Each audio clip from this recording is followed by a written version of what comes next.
Good evening to all of our viewers. This is the Sultanate of Oman television with the 7 o'clock news bulletin. First, the headlines. His Majesty Sultan Qaboos sends cabinet greetings to the King of Malaysia.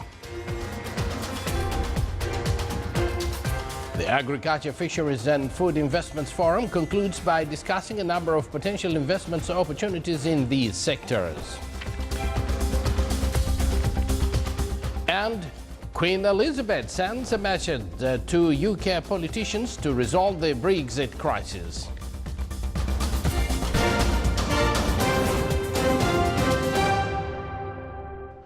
Good evening once again, and thank you for joining us live from this news center of the Sultanate of Oman television. Here we present to you the detail of this news bulletin. His Majesty Sultan Qaboos sends a cabinet greetings to His Majesty Sultan Abdullah Sultan Ahmed Shah on him being elected as the King of Malaysia. His Majesty the Sultan also sends a cabinet greetings to His Excellency President Ram Nath Kovind of India on the occasion of the Republic Day.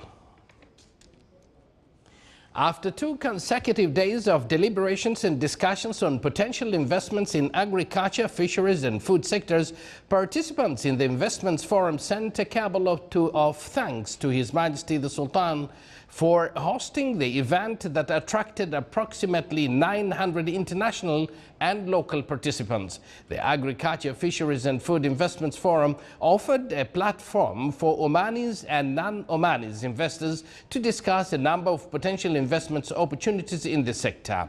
On the sideline of the forum, a number of agreements were signed on collaboration between various organizations, like the agreement with the Food and Agriculture Organization of the United Nations to promote for better beekeeping methods, and the investment agreement on development of Taqa Port.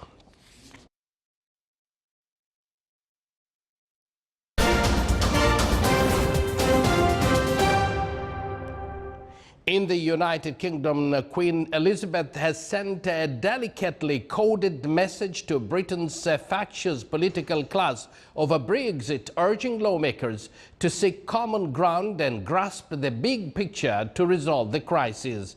With the clock ticking down to March 29th, the date set in law for Britain to leave the European Union, the United Kingdom is in the deepest political crisis in half a century as it grapples with how or even whether to exit the European project it joined in 1973. While 92-year-old Elizabeth did not mention Brexit explicitly in an annual speech to her local Women's Institute in Norfolk, the monarch said every generation faced fresh challenges and opportunities.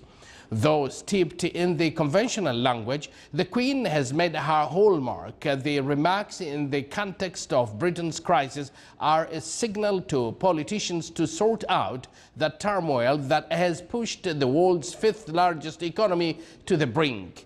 As head of the state, the Queen remains neutral on politics in public, and it's unable to vote through ahead of 2014 referendum on Scottish independence. She made a delicately crafted plea for Scots to think carefully about their future. The number of people killed after days of torrential rain triggered flash floods and landslides on Indonesia's Sulawesi island has climbed to 59, with 25 other missings. Rescuers recovered more bodies as floodwaters and rainfall subsided in several areas.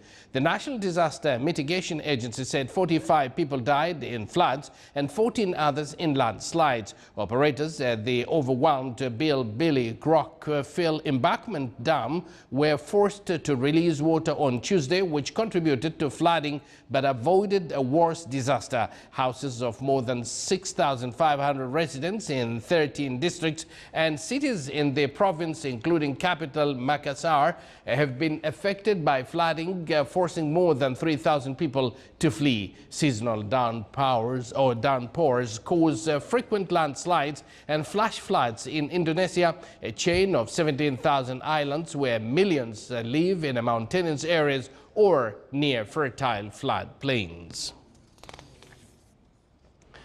The death toll from a ferry pipeline explosion in central Mexico reached 109 today, with 40 people also injured in the blast last week. Last Friday, the fuel line in Hidalgo state was deliberately punctured, drawing hundreds of people looking to gather gasoline before it ignited.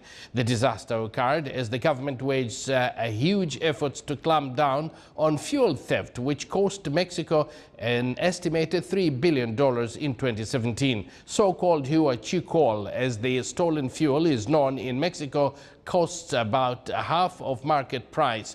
Mexico is regularly rocked by deadly explosions at illegal pipeline taps and dangerous but lucrative business whose players include powerful drug cartels and corrupt Pemex insiders. Still to come in our news bulletin. The Rustaq Arab Comedy Theatre Festival concludes among wide participation from Arab countries and local institutions.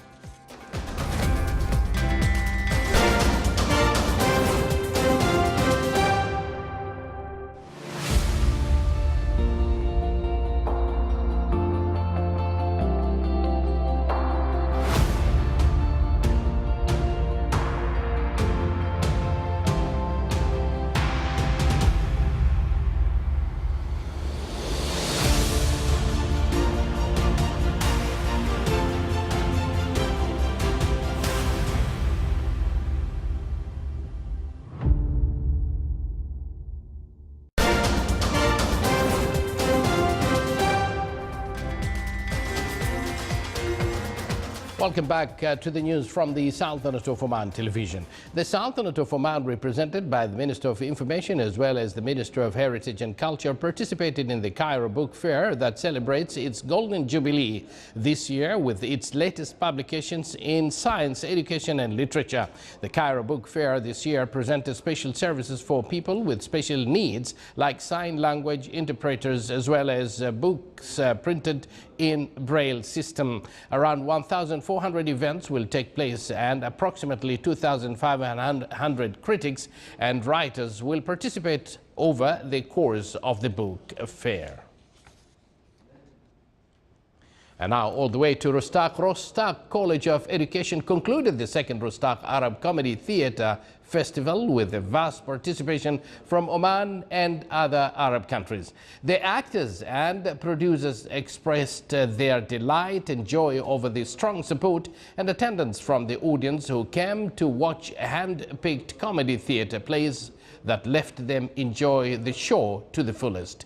The concluding ceremony was held under the patronage of His Highness Sayyid Fahar bin Fatih Al Said. The Municipal Council in the Governorate of Musandam discussed ways of encouraging the private sector to support the job seekers through providing a number of investment opportunities for them. This came during its first meeting of the year, which was headed by His Excellency Sayyid Khalifa bin Al-Mirdas Al-Busaidi, Governor of Musandam and Chairman of the Council. The meeting also focused on the housing schemes, electricity services, Kamsar port, as well as the best methods possible for investments in the wilaya of Madha and other wilayas. Regarding Kamsar port, the council reviewed the plans in the area, which include establishments of some service facilities and civil defense department, as well as sites for tourism apartments and playgrounds for children. The topics discussed also included the noticeable increase in the electricity bills, which is not in line with the income of the citizens in the governorate. The Oman Camel Racing Federation concluded the activities of Camel Beauty Festival in the wilaya of Al Musuna. The event witnessed a wide participation from camel breeders and members of the community. The conclusion ceremony was presided over by His Excellency Darwish bin Ismail Al-Blushi, Minister responsible for financial affairs. The event aimed to support camel owners and preserve such activities as a part of the Omani heritage. The 5-day event included more than 20 rounds where the participating camels are evaluated in terms of being pure Omani breed. The event was accompanied by Omani singing arts and poetic sessions. At the end, the winners of the first place were honored by the chief guests.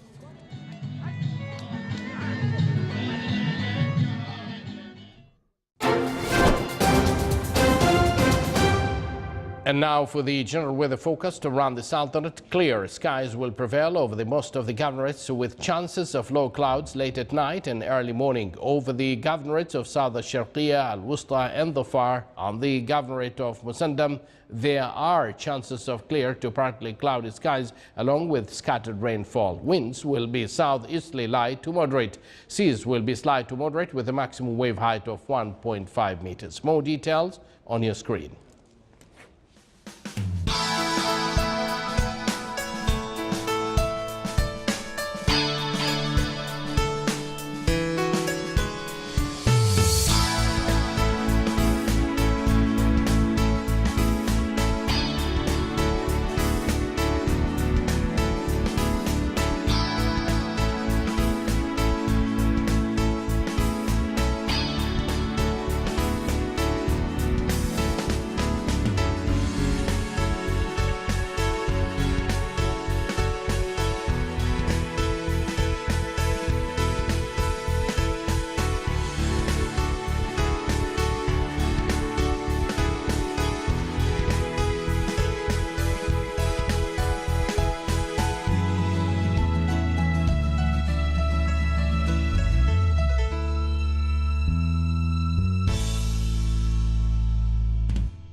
This is the Sultanate of Oman television. Before we end tonight's bulletin, here are the main points once again. His Majesty Sultan Qaboos sends a cabal of greetings to the King of Malaysia.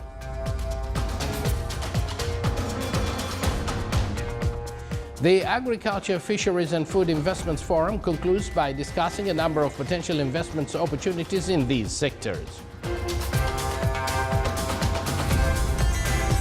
And Queen Elizabeth sends a message to UK politicians to resolve the Brexit crisis. And with that, we do conclude this news bulletin brought to you live from this news center of the Sultanate of Oman television. From the entire news team and myself, we thank you for joining us, wish you a pleasant evening and good night.